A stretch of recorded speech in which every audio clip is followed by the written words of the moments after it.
Good morning, everyone. Today I'm going to start the next topic, that is powders. Now, what are powders? Uh, we discuss about the powders in dosage form. These are the advantages and disadvantages of powders. Powder dosage form is a solid dosage form, and powders are the simplest dosage form, and are the basis of many other solid dosage form, जैसे कि tablet and capsules. These are tablets and capsules are the solid dosage form and they are convenient. Powder dosage form में हम लोग थोड़ा convenient इसलिए नहीं होता है क्योंकि इसका जो उसका जो मेजरिंग है उसको मेजरिंग हम प्रॉपर नहीं कर पाते हैं. Then powder dosage forms are intimate mixtures of dry, finely divided powders or chemicals, and they are intended for the internal or external use. Then pharmaceutical powders are the solid dosage forms that consisting of a mixtures of dry powder and drug intended for external or internal. Then dosage powder dosage form के बारे में हम लोग पहले थोड़ा सा discuss कर चुके हैं, लेकिन यहाँ पे थोड़ा सा क्लासिफिकेशन की पाउडर्स में क्या क्या आता है क्या है. तो पाउडर डोसेज फॉर्म को हम दो कैटेगरी में डिवाइड कर सकते हैं. तो पहली कैटेगरी रहेगी उसके कंपोजिशन पर बेस्ड और दूसरी कैटेगरी रहेगी as per its physical form. तो कंपोजिशन के फॉर्म में सिंपल पाउडर्स होते हैं और compound powders, and second category is according to its physical form. तो उसमें आते हैं fine powders, granules and moulded powders. ठीक है. और एक पाउडर की कैटेगरी और है as per it's root of administration, कि आप उसको कैसे बॉडी में एडमिनिस्टर कर रहे हैं. तो as per its routes of administration के अकॉर्डिंग एक होता है topical, second one in body cavities and third one is oral. तो टॉपिकल मीन्स सरफेस के ऊपर जो लगाए जाते हैं उसमें आते हैं मेडिकेटेड पाउडर और सर्जिकल पाउडर्स. फिर बॉडी कैविटीज के लिए आते हैं ear, nose, throat, vagina, urethra. उस वो that powders for meant for the body cavities. And third one is for oral. Oral में है, ओरल में कैटेगरी आती है बल्क पाउडर्स, डिवाइडेड पाउडर्स और पाउडर इनक्लोज्ड इन कैप्सूल्स. तो this is the classification of powders. Now comes to advantages and disadvantages of powders. So advantages are that powders are more stable than liquid dosage form. The chance of incompatibility are less as compared to liquid dosage form. Then powders are easy to carry than liquid dosage form. और इसके अलावा और क्या हो सकते हैं, जैसे कि for example in case of antibiotic की अगर स्टेबिलिटी की हम बात करें तो antibiotics specially in dry form are more stable. जैसे आते हैं ड्राई सिरप्स जो आते हैं एंटीबायोटिक्स के, तो that dry antibiotic syrups are more stable than liquid dosage forms. And for example many pharmaceutical dosage forms can be formulated in powders. उससे हम टैबलेट्स ही बना सकते हैं. और capsules, powders for reconstitution, dusting powders, bulk powders और powder for inhalation and many more. तो ये पाउडर्स हम फार्मास्यूटिकल डोसेज फॉर्म में पाउडर्स बहुत सारी कैटेगरीज में हम लोगों को अवेलेबल है, जैसा मैंने अभी आपको क्लासिफिकेशन में बताया. देन जो बॉडी कैविटीज हैं उन बॉडी कैविटीज में भी हम पाउडर्स को अप्लाई कर सकते हैं, जैसे nose, ear, tooth sockets, throat, urethra.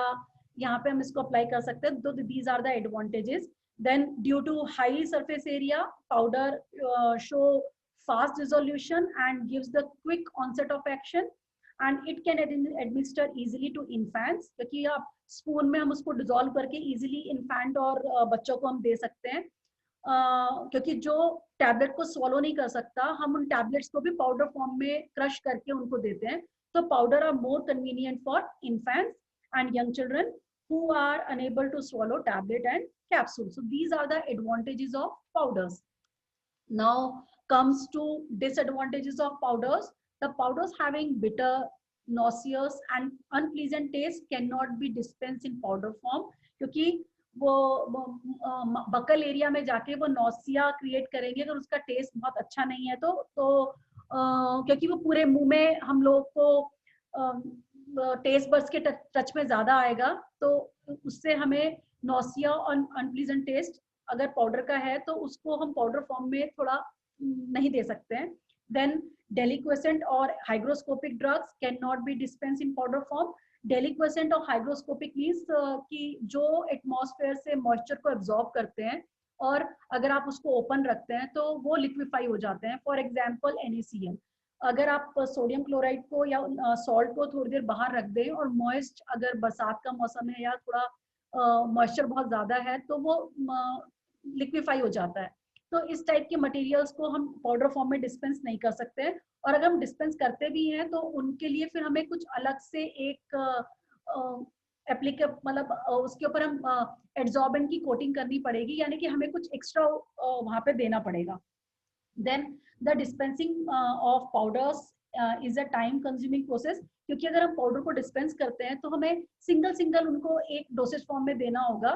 तो वो जो हम उसकी सैशेट फॉर्म करते हैं उसके लिए बहुत वो टाइम कंज्यूमिंग होता है. और हर एक ड्रग को वे करना, हर एक पाउडर की डोज को वे करना, तो that process is very time consuming.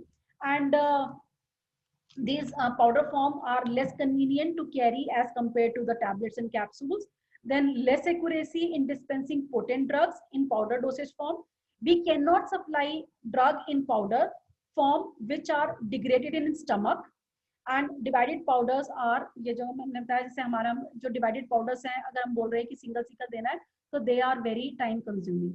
So these are the advantages and disadvantages of powders.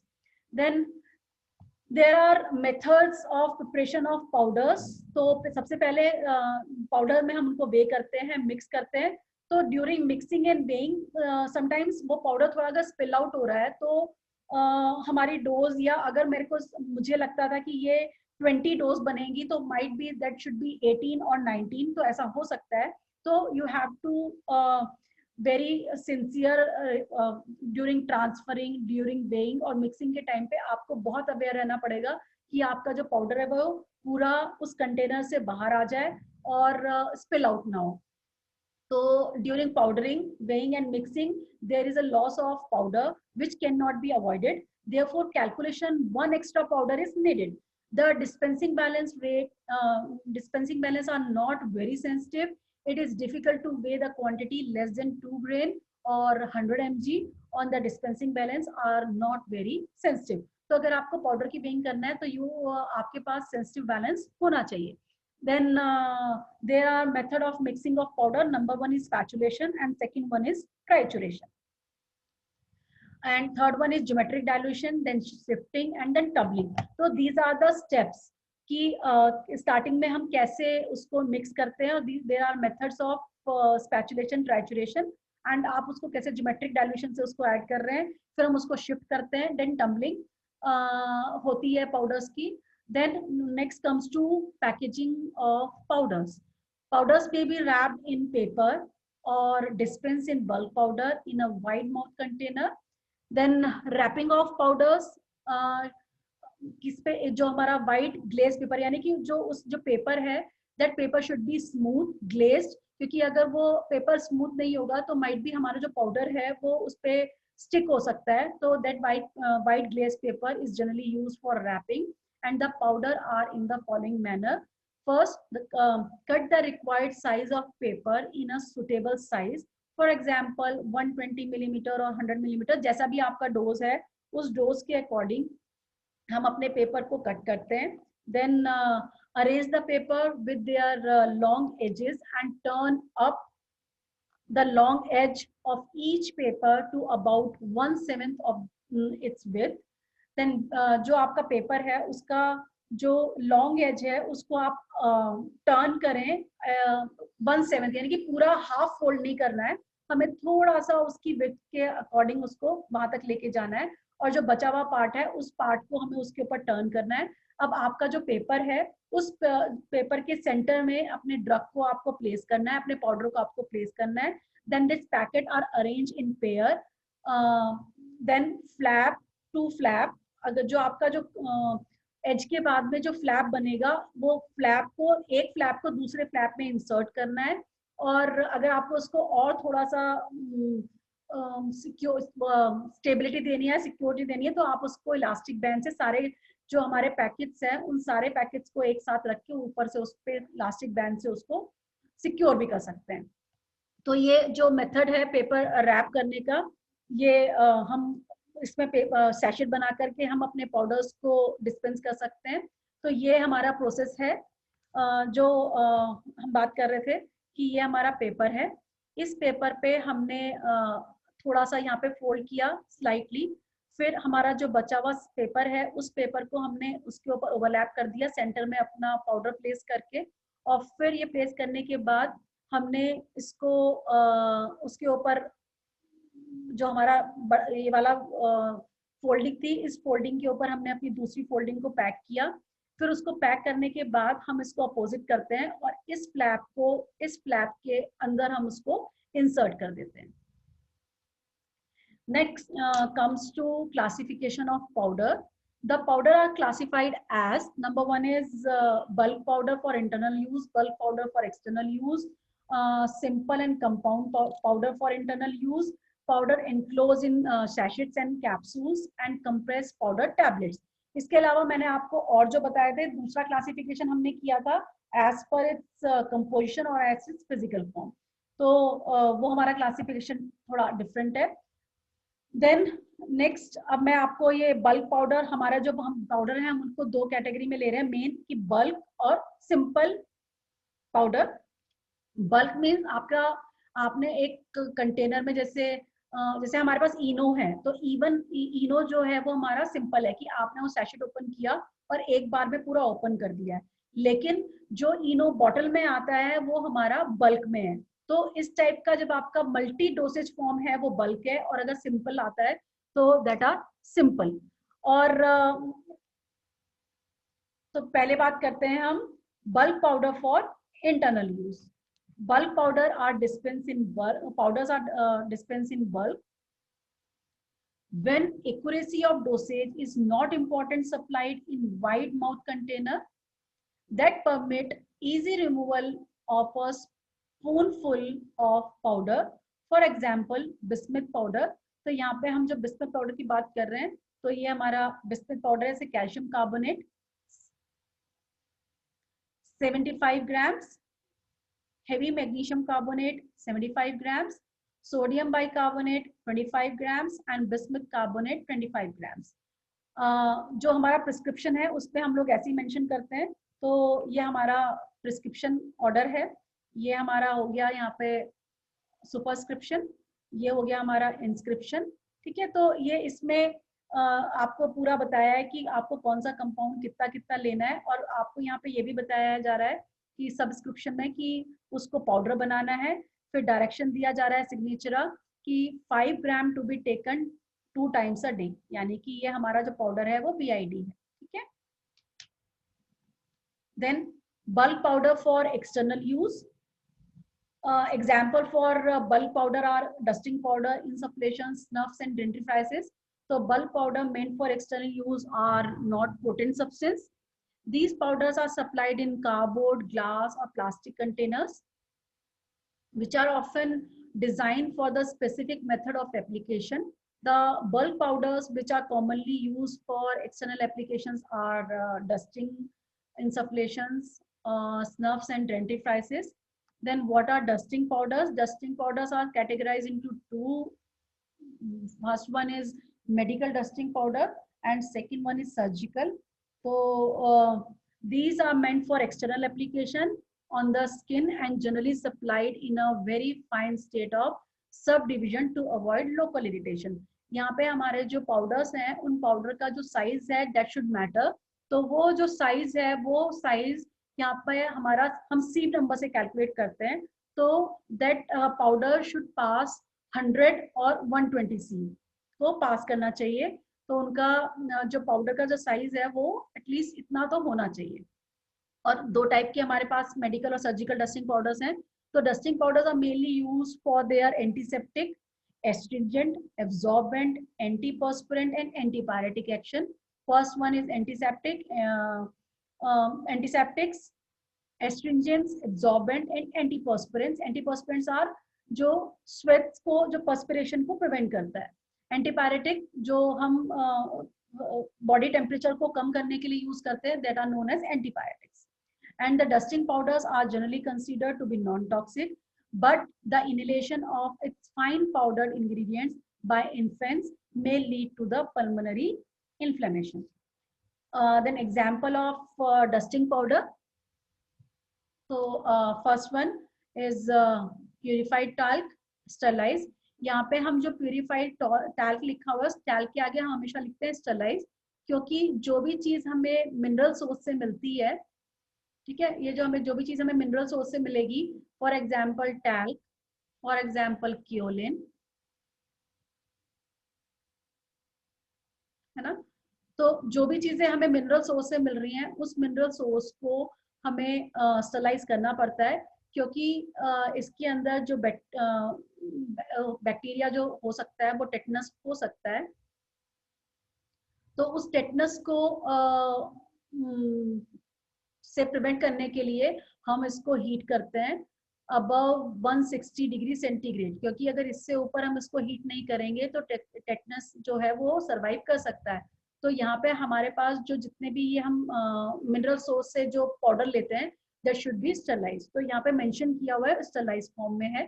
Then purified talc is 50 grams, starch 25 grams, zinc oxide 20 grams, salicylic acid 5 grams, और इसका हमें पाउडर फॉर्म करना है, और direction is applied on the affected area 2 और 3 times a day, यानी कि जहां पर भी आपको जो इन्फेक्टेड एरिया है उस अप्लाइड एरिया पे आपको अप्लाई करना है। इसीलिए अगर ये टैल्क को हमें यूज करना है इसलिए क्योंकि हो सकता है ये आप ओपन वुंड के ऊपर लगा रहे हैं या तो वो बॉडी में टिटनेस क्रिएट कर सकता है। Then next comes to insufflation. So these are medicated dusting powders meant for reduction of the body cavities such as nose, throat, ear, and vagina with the help of applicators. That applicators is known as insufflators. So the following difficulties are, however, generally faced while using the insufflators. It is difficult to obtain a major quantity of a drug as a uniform dose, and it gets blocked when it is slightly wet or powder used is wet. तो अगर हम इसको use कर रहे हैं सप्लेटर्स को, तो कई बार मतलब ऐसा होता है कि हम लोग यूनिफॉर्म क्वांटिटी को इनहेल नहीं कर पाते हैं, या फिर अगर हमारे पाउडर में थोड़ा सा भी मॉइस्चर है तो माइट बी वो वो पाइप को ब्लॉक कर देता है, तो ये इसके साथ कुछ थोड़ी प्रॉब्लम्स आती हैं। Then next comes to snuffs. These are finally divided solid dosage form of medicament which are inhaled into nostrils for its antiseptic, bronchodilator, and decongestion action. Snuffs are dispersed in flat metal box with hinge lids. तो ये जो हमारे snuffs हैं ये specially हम लोग bronchodilator या nostrils के थ्रू यूज करते हैं। Then next come to dentifrices. Dentifrices जो है वो स्पेशली बकल हाइजीन को मेंटेन करने के लिए जो भी चीज यूज की जाती हैं उनको हम डेंटिफ्राइसिस बोलते हैं। तो डेंटिफ्राइसिस जो है वो है, जस्ट वेट,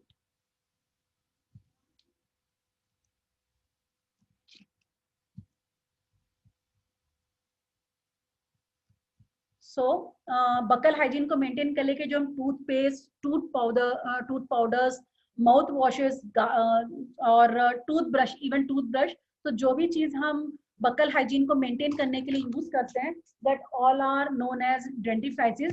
लेकिन हम यहाँ पे सिर्फ बात कर रहे हैं पाउडर की। तो the tooth powders, these are applied with the help of toothbrush or cleansing the surface of the teeth. They contain suitable detergent or soap. Some abrasive substance are also added, and flavored sweeteners are also added. Then this is a formula for tooth powder or dentifrice. Hard fine soap in a fine powder 50 grams. Precipitated calcium carbonate. That precipitated calcium carbonate is used as a abrasive.